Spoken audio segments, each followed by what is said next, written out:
حضرت طلحہ بن برا بیمار ہو گئے، بیمار، دن میں 2 دفعہ میرے نبی تیمارداری کرنے جاتے، 2 دفعہ، اللہ کرے وہ بیماری میں ہی آ جائے۔ چر ہویا مینو ترلے لیندیاں، کدی موڑ میرے ول واگاں، خواب میری وچ ایک وار جہاں میں ساری عمر نہ جاگاں۔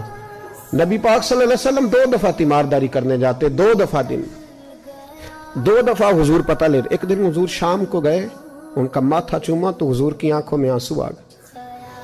پھر میرے حبیب پاک نے ان کے والد کو کونے میں بلایا، کوئی بات کہی، باپ بھی رونے لگے، حضور نے پھر پیار کیا، چلے گئے۔